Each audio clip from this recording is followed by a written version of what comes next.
Welcome to the Daybreak with Jeff Slakey podcast. I'm so happy you found us. Please subscribe, rate, review, and share this with your circle of influence. It's a collection of the interviews, news, and conversation during Daybreak with Jeff Slakey on I-Fiber1 News Radio, KMAS, weekdays from 6 to 9. Good morning to you. Friday here, the 16th day of October. Spencer Hughes. How you doing, bud? I'm doing fantastic. TGIF, how are you? Yeah, that sounds about right. The week for you been a fast one. I feel like the start of the week was with all that wild weather coming through, and it's really turned the corner those last couple days. Yeah, it really has. And busy day yesterday. Got a lot of stuff done, and luckily it was dry today. Not so much. We should have some rain on and off throughout the rest of the day. Coming up on the show today, Dr. Apostle from the Shelton School District talking about their thoughts and upcoming plans for in-school learning. We're hearing some reports from the health officers that should be put on pause. We'll tell you more about that. Also, the Mason County Commissioners were able to give to the PUDs some monies to help their users with past bills and things like that. We'll tell you about it in the news, but Annette Creekpaum and Kristin Masteller from the PUDs, 3 and 1 respectively, will be on the show again today as well. So a good conversation. We've been talking a lot about grant opportunities with the EDC for businesses. This is for households that can find and may have seen some financial hardship because of COVID-19.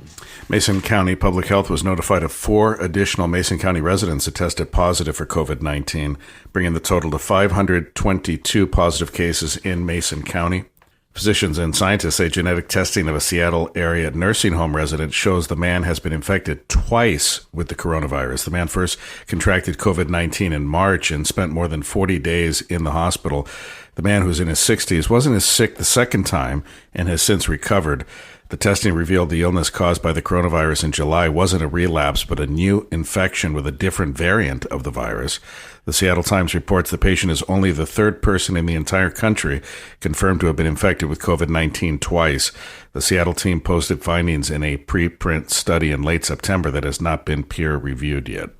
So just a reminder that we are continually learning more and more about the impact that this virus has, not only on the human body, but then also the transmission rates and retransmission, as you were just saying. So mask up if you're going anywhere. It seems to be that this has gotten to the point where, at least in Thurston County, the kind of comparison would be remembering to bring your own shopping bags, to the grocery store with you. It took a while for folks in Thurston to start thinking about that, and then finally it's become second nature, I think, a little more quickly. The ramp up has been for these masks, but it seems like the compliance numbers are rising, even the ones and even the people who aren't either don't believe in the virus or don't believe in the spread or transmission.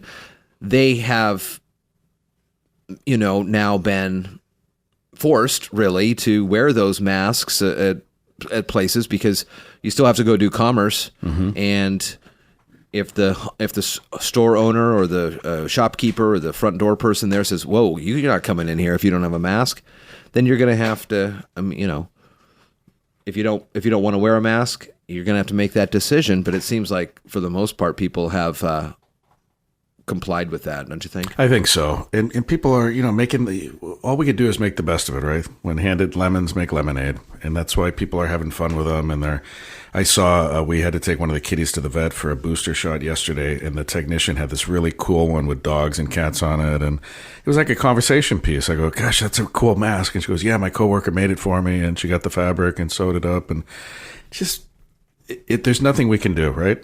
I mean, that's ultimately the way I look at it. It is what it is. Yep. You can groan and moan about it. It's not going to change the fact that the store's still going to make you put it on, or the governor's still going to make you put it on. So just roll with it, I guess. This is a big-time story here yesterday. State Supreme Court unanimously struck down Tim Eyman's I-976, a measure that would have steeply discounted the price of car registrations while gutting transportation budgets across the state. Justices yesterday said the measure violated the state's constitution's requirements that initiatives be limited to a single subject, and said its description on the ballot was misleading. A coalition of cities, King County and Garfield County's transit agency, brought the lawsuit, saying it would eviscerate funds they need to pay for transit and road maintenance. It would have cost the state and local governments more than $4 billion in revenue over the next 6 years. And this initiative, brought forth by Tim Eyman, not the first in his attempt on those cheaper car tabs. Each time, well, I don't know about each time, but most times passed through by voters and struck down by the Supreme Court eventually, both the times I think that I can remember on this one. So either back to the drawing board for Mr. Eyman, or have to figure out what that means on these initiatives to be limited to a single subject, because that seems to be, for any of these initiatives, if they're thrown out, it seems that is the sticking point. There's like another comma somewhere that adds another source or something like that. That's what it seems like on those ones. Yeah, and you wonder why, and this happened in California my whole life living there before moving here, is that you would think there'd be a committee or somebody who checks this before. It just seems like such a waste of time and money to get to this point. And sure enough, there is something in there most times. I mean, most times people are upset about this, that it gets overturned, but usually it's for a reason. There's something wrong with it. But I don't know why it wasn't caught long ago by a committee that goes through. You're exactly right. I've thought about that before too. These people spend millions and millions of dollars to get this initiative on the books. Now, you and I could write an initiative, and I could write one, and it'd be like, oh, we should do this. We're not professionals. I don't know what I'm writing here. I don't know if it's legal. But that's why you hire these highfalutin lawyers to tell you, I don't think that's going to work.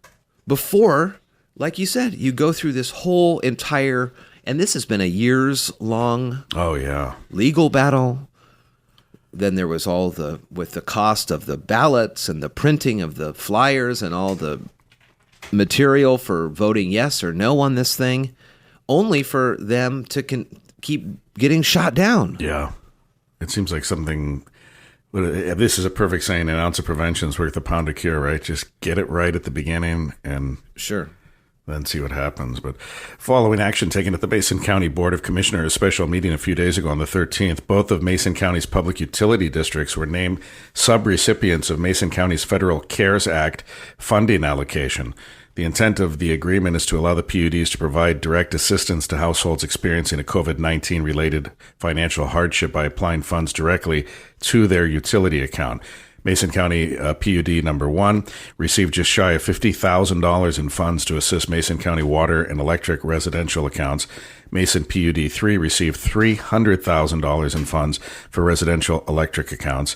Customers for both agencies can apply to have funds applied to their utility accounts through this CARES Act allocation if they have experienced financial difficulties because of the pandemic emergency since March of this year.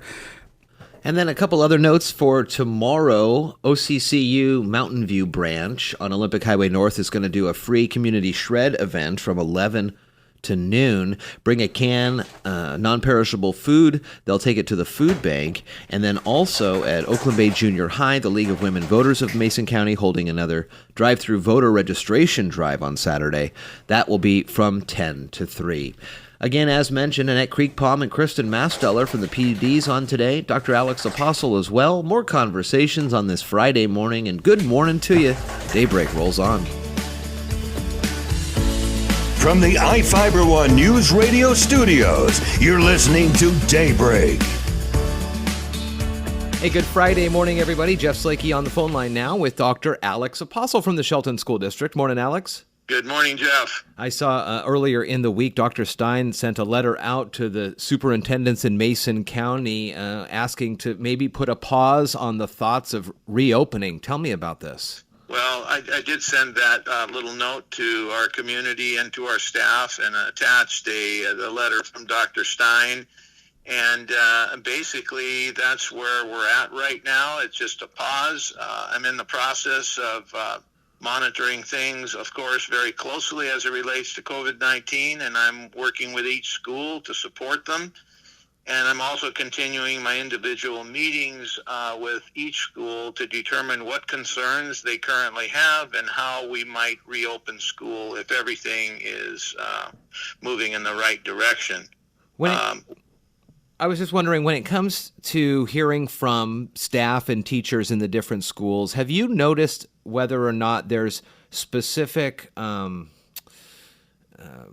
parts of a day that seem to need more help, like math or science or reading, any of those types of the curriculum that seems to have a little more help needed than others?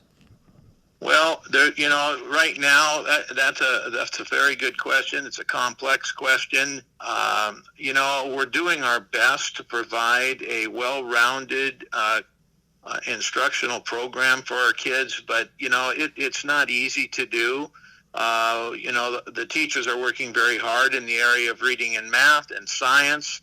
I've heard a few concerns about science in relation to K-12, but we're working on all those different things to improve and support our kids and to support our teachers. But as you know, Jeff, these are times that we've never experienced before. And we have our ups and downs. In some schools, everything is moving right along, and in some other schools, we're trying very hard to maintain.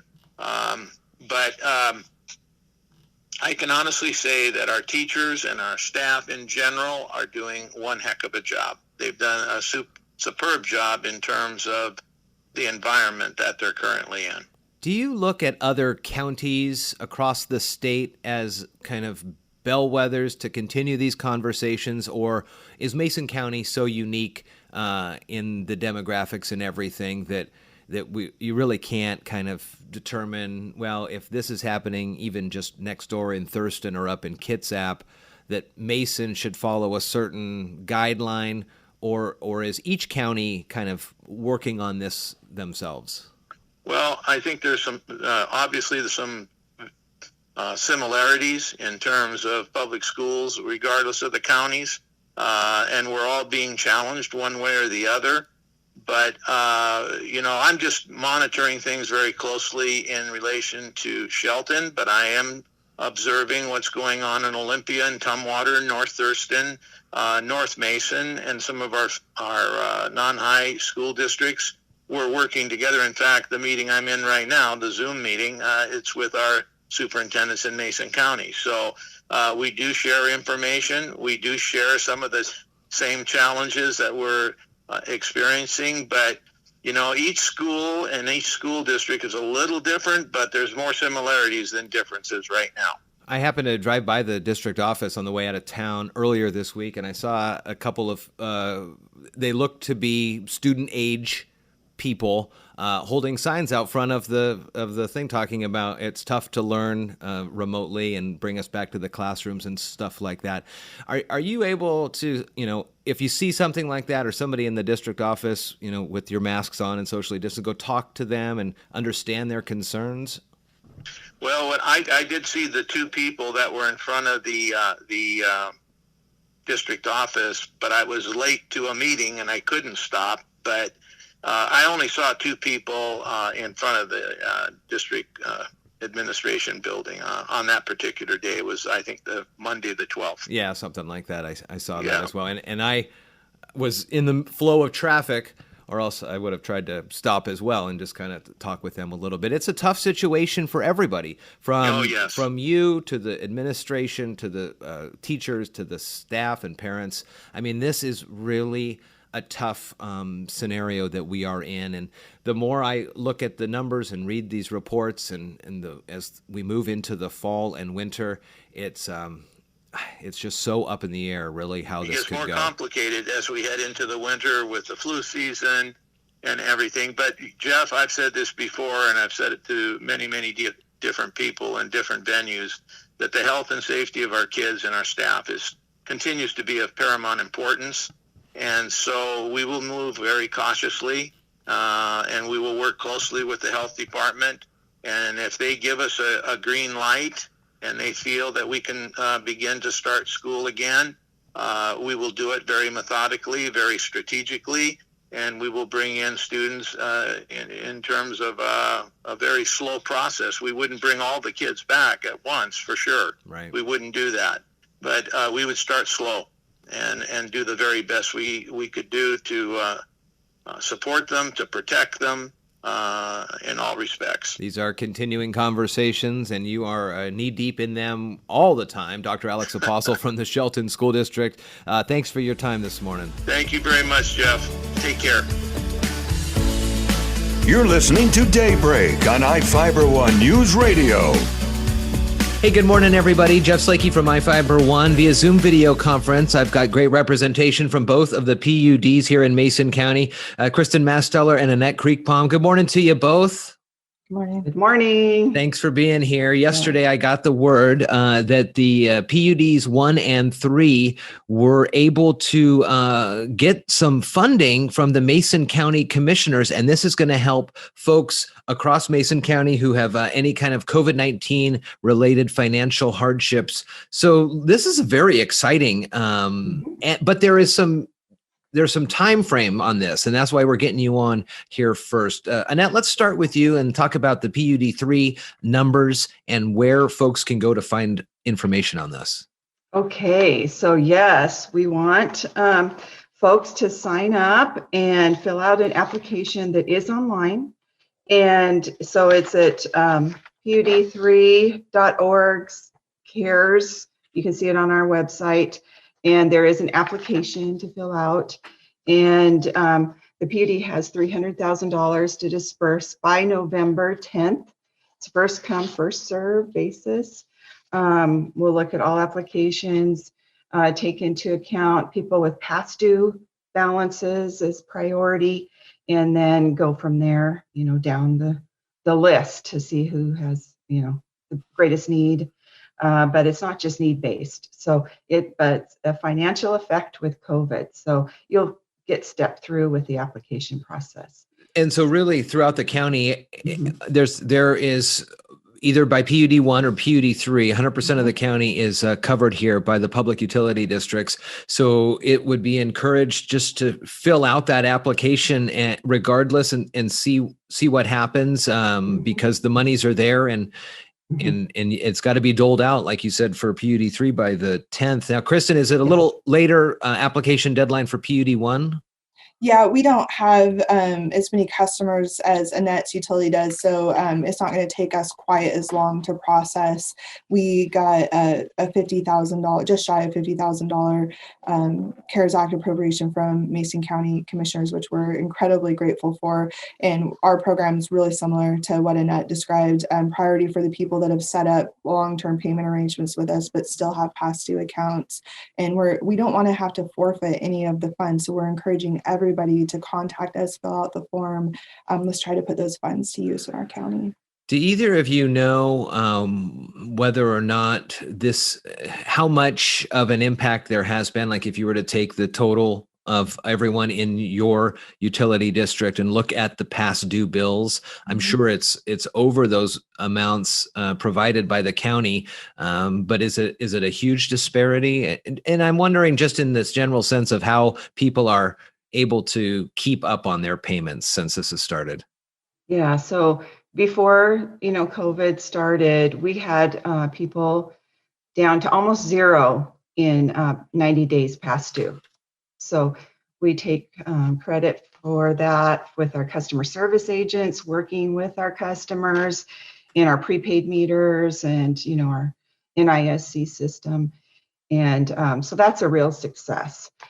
So now we're just over 300,000 in that 90-day classification. Wow. And when we look at 30, 60, 90, it's over $750,000. So, holy moly. And we're going into winter time. And so that's why the timing is really excellent to get these things out for customers so that we can get them on their bills, credits, and really get this thing out there for other payments. Are these specific for residential only, or is it can it be business or if there's a business within a residential, or how does that work?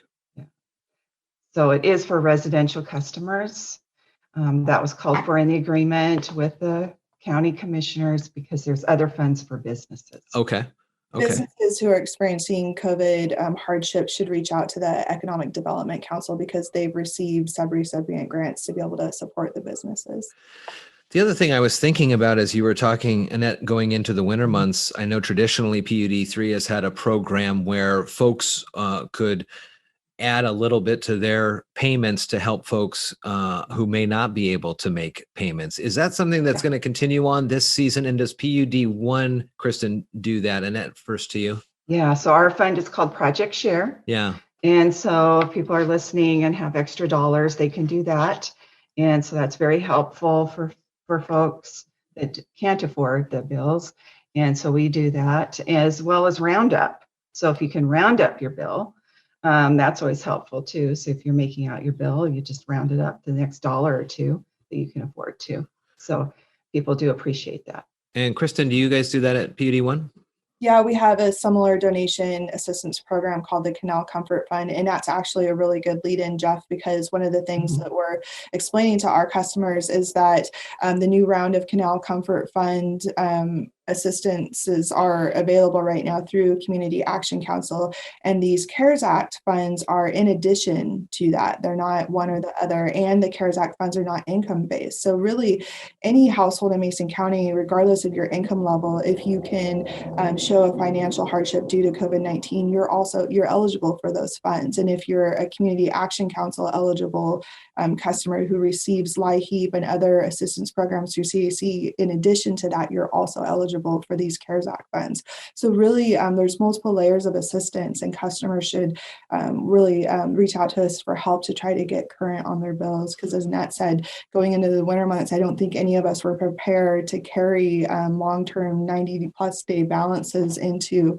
December and January. And I don't want our customers to get in a position where they can't ever catch up. Right. Oh my gosh. So $300,000 has been secured for the Mason PUD 3, $50,000 for assistance in Mason County PUD 1. I'll put the links to the addresses here, but it's pud3.org/cares. You'll see it right there on the main page, and mason-pud1.org. And there's information there. Kristin also mentioned if businesses are going through hardships and struggles, the EDC has been out there helping folks as well. So the deadlines for PUD 3 is November 10th to get those applications in. Fill them out, because you never know if you'll be eligible, and it doesn't take a heck of a lot of time, and you could definitely get some benefit there. November 20th is the deadline for PUD 1. Annette, Kristin, good to see you. Thank you. Thank you. Glad to see you healthy and safe, and we'll check in down the road, okay? Yes, thank you. Bye. Thank you so much for listening to today's Daybreak with Jeff Slakey podcast. Again, I'm so happy and honored you found us and chose to listen. Please subscribe, rate, review, and share this with your circle of influence.